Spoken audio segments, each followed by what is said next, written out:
नचिकेता के तीसरे प्रश्न के उत्तर में यमाचार्य अध्यात्म के महत्वपूर्ण सूत्रों को बता रहे हैं। अगले श्लोक में यमाचार्य कह रहे हैं, नैषा तर्केण मति ही आपनेया।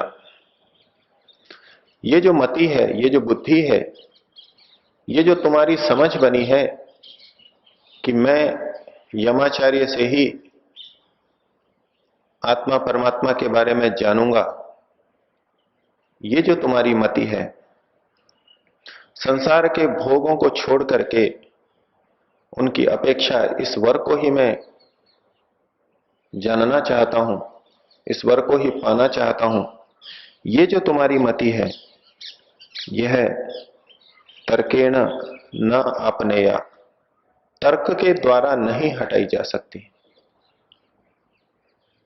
कोई व्यक्ति ये मन में सोच ले अनेक तर्कों के द्वारा, अनेक युक्तियों के द्वारा कि मैं स्वयं ही इस विद्या को जान लूंगा और ऊंचाइयों तक पहुंच जाऊंगा, जिनसे मैं सुनूंगा वो नहीं है तो उनकी पुस्तकों से मैं पढ़ लूंगा, उन्होंने जिनको कहा है मैं उनके माध्यम से जान लूंगा, तो भी वही बात मुझे प्राप्त होगी। इस प्रकार के तर्क व्यक्ति के मन में आ सकते हैं और एक सीमा तक ये ठीक भी है कि ब्रह्मवेत्ता की कही हुई बात को यदि हम पढ़ें, उनकी पुस्तक को पढ़ें, जैसे कि हम ये कठोपनिषद पढ़ रहे हैं, महर्षि कठ की या यमाचार्य के माध्यम से कही गई अध्यात्म की बातों को समझ रहे हैं, तो इसी प्रकार से मैं जान लूंगा पूरी तरह। तो एक सीमा तक ये ठीक है कि हम पर्याप्त मात्रा में उसको जान भी लेते हैं, लेकिन यमाचार्य के मुख से महर्षि कठ ये निर्देश देना चाह रहे हैं कि केवल इतने से बात नहीं बनेगी, इतने मात्र से वो ब्रह्म विद्या सुविज्ञेय नहीं होगी। तो यदि हम विभिन्न तर्क कर लें तो भी ये मति, ये बुद्धि हटाई नहीं जा सकती, इस विचार को हम खंडित नहीं कर सकते। और ये तो उपनिषद नाम ही इसलिए है कि पास में बैठ करके इसको बताया जाता है, साक्षात गुरु और शिष्य बैठ करके इस पे चर्चा करते हैं। आध्यात्मिक गुरु के द्वारा आध्यात्मिक शिष्य को यह शिक्षा दी जाती है। तो नैषा तर्केण मतिरापनेया प्रोक्ता अन्येन एव सुज्ञानाय प्रेष्ठ। नचिकेता को कह रहे हैं, हे प्रेष्ठ, हे परम प्रिय, क्योंकि नचिकेता अध्यात्म का सच्चा जिज्ञासु है, इसलिए यमाचार्य की दृष्टि में वो अभी प्रियतम है। यमाचार्य प्रेय मार्ग को छोड़ के श्रेय मार्ग पर चल रहे हैं, अध्यात्म के ज्ञाता है, तो उनको वही व्यक्ति प्रियतम होगा जो उस मार्ग पर चल रहा है। जो क्षेत्र हमें सर्वप्रिय होता है, उस क्षेत्र का व्यक्ति भी, कोई अन्य व्यक्ति भी यदि हो तो वही हमें सर्वप्रिय लगता है। तो नचिकेता को संबोधन किया, हे प्रेष्ठ, हे प्रियतम, प्रोक्ता अन्येन एव सुज्ञानाय, ये अन्य के द्वारा ठीक प्रकार से कही हुई ही सुज्ञानाय अच्छी प्रकार जान के लिए होती है। अवर मनुष्य के द्वारा कही हुई ठीक जान वाली नहीं होती, अन्य के द्वारा अर्थात ब्रह्मवेत्ता के द्वारा ये बात कही जाए तभी अच्छी प्रकार से जान के लिए होती है। और कहा कि ये मति, ये दृष्टि तुम्हारे को प्राप्त हुई है, याम त्वम आपः, जिसको तुमने प्राप्त कर लिया है।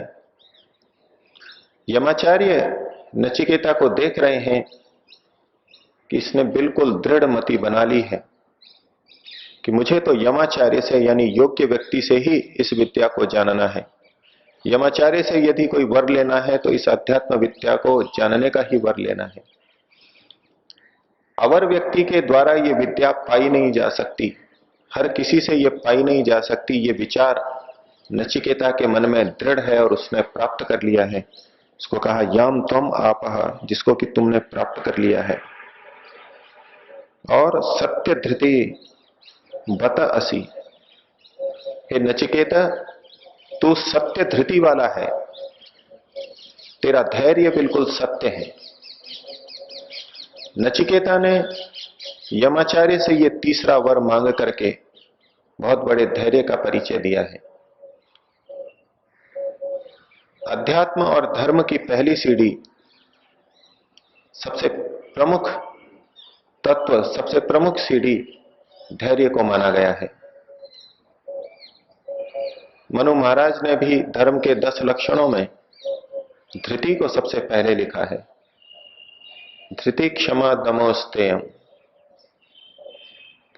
और भर्तृहरि ने भी अध्यात्म के व्यक्तियों के लिए धृति को उस व्यक्ति का पिता के समान कहा है।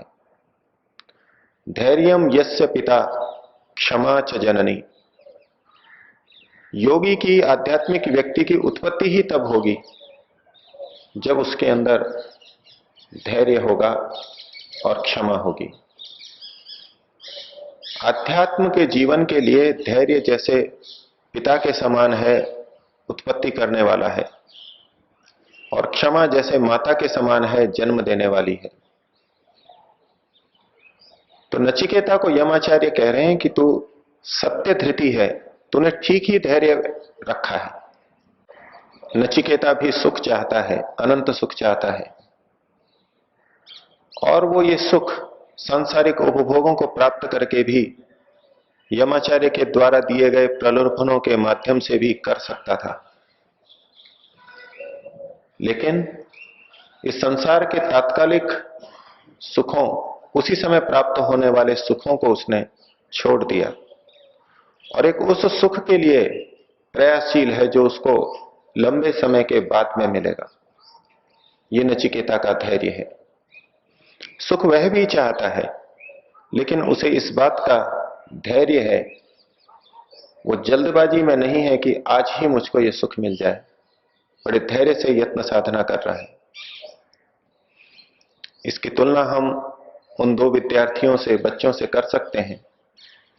एक वो विद्यार्थी है जो सुख पाने के लिए दिन भर खेलता है या अपने साथियों के साथ में गप्पे लड़ाता है, इधर उधर भटकता है, अध्ययन नहीं करता। कारण सुख तो वो ही चाहता है, वो सुखी रहना चाहता है। अध्ययन में उसे कष्ट दिखाई दे रहा है। और दूसरा बच्चा है, वो भी सुख चाहता है, लेकिन उसके मन में ये बैठा हुआ है कि मैं अच्छी प्रकार से योग्य बनूंगा, विद्या को प्राप्त करूंगा तो पूरा जीवन मेरा सुखी हो जाएगा। सुख तो दोनों चाहते हैं, लेकिन एक तात्कालिक सुख चाहता है। उसमें इतना धैर्य नहीं है कि मैं कुछ वर्षों तक विद्या अध्ययन का तप करूं, कष्ट उठाऊं। वो तत्काल सुख चाहता है। लेकिन दूसरा विद्यार्थी धैर्य से युक्त है। ये संसार को देखना, घूमना, ये तो बाद में हो जाएगा और मुझे प्राप्त हो जाएगा। बिल्कुल यही बात श्रेय और प्रेय मार्गी के लिए है। प्रेय मार्गी संसार के सुखों के पीछे दौड़ने वाला तत्काल सुखों को चाहता है और उसको तत्काल सुख मिल भी जाते हैं। लेकिन श्रेय मार्गी तपस्या का, संयम का रास्ता अपनाता है, जो कि बड़ा कष्टप्रद प्रतीत होता है प्रारंभ में। और जिस सुख की उसको चाह है वो वर्षों के बाद, जन्मों के बाद प्राप्त होता है। तो जो इस दूरगामी लक्ष्य को ध्यान में रख करके यत्न कर रहा है, वो निश्चित रूप से धैर्यवान है। इसलिए यमाचार्य ने नचिकेता को कहा कि सत्य धृति ही बत अस्ति। हे नचिकेता, तुम सत्य धृति वाले हो, तुम्हारा धैर्य बिल्कुल ठीक है। और आगे उसकी प्रशंसा कर रहे हैं, त्वादृक् नह भूयात नचिकेतः पृष्टा। हे नचिकेता, तुम्हारे जैसा प्रश्न पूछने वाला हमारे पास आए, हमारे पास सदा आए। एक तरह से नचिकेता के सामने यमाचार्य एक वर मांग रहे हैं। यद्यपि नचिकेता को उन्होंने 3 वर दिए हैं, यमाचार्य बड़े हैं, लेकिन यदि यमाचार्य से भी कोई वर मांगने को कहता तो जैसे उन्होंने अपनी इच्छा व्यक्त की कि मेरी तीव्र इच्छा यही है कि तुम्हारे जैसा प्रश्नकर्ता मेरे पास आए। ये नचिकेता की प्रशंसा है और उसको आदर का भाव दिया जा रहा है। और जो अध्यात्म मार्ग का गामी होता है, उसी सोच में रहता है, उसको हमेशा यही ललक रहती है कि इस विद्या को पाने वाले अच्छे व्यक्ति मेरे पास आए, अधिक से अधिक लोग इसको जाने, यही उसकी सर्वोत्तम इच्छा रहती है, सर्वोच्च इच्छा रहती है। और ऐसा करके वो एक मान के चलता है कि उसे ये विश्वास है कि इसी में सबका कल्याण है और परमात्मा की विजय इसी के अंदर है। नचिकेता को पहले भी यमाचार्य ने सम्मानित किया था एक माला पहना करके कि तुम बिल्कुल ठीक प्रश्न पूछ रहे हो। यहां फिर से उसको प्रकारांतर से सम्मानित किया है। और अब नचिकेता की और प्रशंसा कर रहे हैं कि तुमने जो इन संसार के भोगों को छोड़ा है, वर के रूप में प्राप्त होते हुए भी उनको स्वीकार नहीं किया है, ये तुम्हारी बात बिल्कुल ठीक है और मैं भी इस बात को जानता हूं। जिस समय नचिकेता के तीसरे प्रश्न के उत्तर में यमाचार्य धन संपत्ति वैभव का प्रलोभन दिखा रहे थे, तो कोई ऐसा समझ सकता है कि यमाचार्य के मन में ये भौतिक सुख सुविधाएं ही सबसे ऊंची हैं। यमाचार्य को इस बात का बोध नहीं है। तो यमाचार्य यहां पर बात को कह रहे हैं कि जानामि अहम शेवधि इति अनित्यम। ये जो शेवधि है, ये जो धन संपत्ति का कोष है, सांसारिक समृद्धि है, ये अनित्य है, ऐसा मैं जानता हूं। मैं इस विषय में अज्ञान रह करके तुम्हारे को प्रलोभन नहीं दे रहा था। मैं खूब अच्छी तरह से जानता हूं कि ये संसार की सारी चीजें अनित्य हैं। और मैं ये भी जानता हूं न ही अध्रुवई प्राप्यते ही ध्रुवम तत्। उस ध्रुव को, उस शाश्वत सत्य परमात्मा को इन अध्रुव पदार्थों के द्वारा, अनित्य पदार्थों के द्वारा प्राप्त नहीं किया जा सकता। संसार के कितने भी साधन उपलब्ध हो जाएं, उनका हम भरपूर अधिकाधिक उपयोग कर लें तो भी, उन साधनों के माध्यम से पूरा पुरुषार्थ कर लें तो भी उस ध्रुव सत्य को, परमपिता परमात्मा को नहीं पाया जा सकता, ये मैं जानता हूं। और ये जानकर के ही मैंने, यमाचार्य कह रहे हैं कि ये सब जानकर के ही मैंने ततो मया नाचिकेतश्चिकेतो अग्नि, ये समझ करके ही मैंने नाचिकेत अग्नि का चयन किया था। नचिकेता के दूसरे वर्ग के उत्तर में जिस नाचिकेत अग्नि का उपदेश, त्रिनाचिकेत अग्नि का उपदेश नचिकेता को दिया था, उसी के लिए कह रहे हैं कि मैंने उसका चयन किया है, मैंने उसका पालन किया है। और वो अग्नियां उन्होंने वहां बताई थी कि ब्रह्मचर्य, गृहस्थ और वानप्रस्थ, ये 3 वर्ण हैं और क्रमशः इनके अंदर से होकर के गुजरना, शास्त्रोक्त विधि से इनका पालन करना और परमात्मा को लक्ष्य मान करके ही इन तीनों आश्रमों में से गुजरना, ये मैंने किया है। और इसका परिणाम क्या निकला है, उसके लिए आगे कहते हैं अनित्य ही द्रव्य ही प्राप्तवान अस्मि नित्यम। मैं इन अनित्य द्रव्यों के द्वारा उस नित्य तत्व को प्राप्त कर चुका हूं। एक ब्रह्मवेत्ता ऋषि यमाचार्य, या कहें महर्षि कठ, कह रहे हैं कि इन अनित्य पदार्थों से ही मैंने उस नित्य तत्व को पा लिया है। उपनिषद बड़े रहस्यात्मक हैं। इस तरह की बात कहेंगे जो कि विपरीत प्रतीत होती है, समझ में नहीं आती, सीधे सीधे शब्दों में समझ में नहीं आती। ऋषि पहली पंक्ति के अंदर कह रहे हैं, अध्रुवई न ही अध्रुवई प्राप्यते ही ध्रुवम तत्। अध्रुव पदार्थों से उस ध्रुव को पाया नहीं जा सकता। ध्रुव का मतलब है जो अटल है, निश्चित है, एक ही जगह पर रहता है। आकाश में जो ध्रुव तारा दिखाई देता है उसे भी इसीलिए नाम दिया गया। पृथ्वी की अपेक्षा से वो सदैव उसी दिशा में रहता है, उसी जगह पर रहता है। तो एक तरफ ऋषि कह रहे हैं कि अध्रुव के द्वारा ध्रुव को पाया नहीं जा सकता, लेकिन दूसरी तरफ उसी श्लोक में दूसरी पंक्ति में कह रहे हैं, अनित्य ही नित्यम प्राप्तवान अस्मि। अनित्य पदार्थों के द्वारा मैंने नित्य को पा लिया है। महर्षि का तात्पर्य है, यमाचार्य का तात्पर्य है कि ये जो त्रिनाचिकेत अग्नि है, इसके माध्यम से परमपिता परमात्मा को यदि लक्ष्य बना लिया जाए, निष्काम भाव से इन सांसारिक पदार्थों का उपयोग किया जाए, तो यही अनित्य पदार्थ उस नित्य परमात्मा को प्राप्त करा देते हैं, प्राप्त करा सकते हैं। और पहली पंक्ति में जो कहा वो भी अपनी जगह सत्य है कि यदि इन्हीं अध्रुव अनित्य पदार्थों को लक्ष्य बनाया जाए और आध्यात्मिक साधना को छोड़ करके, निष्कामता को छोड़ करके केवल इन साधनों के माध्यम से परमात्मा को पाने का प्रयास किया जाए, तो वो कभी नहीं हो सकता।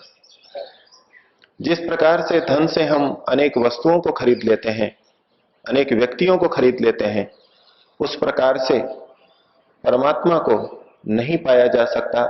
ये एक सत्य पहली पंक्ति में कहा गया कि अध्रुव पदार्थों से ध्रुव परमात्मा को कभी नहीं पाया जा सकता।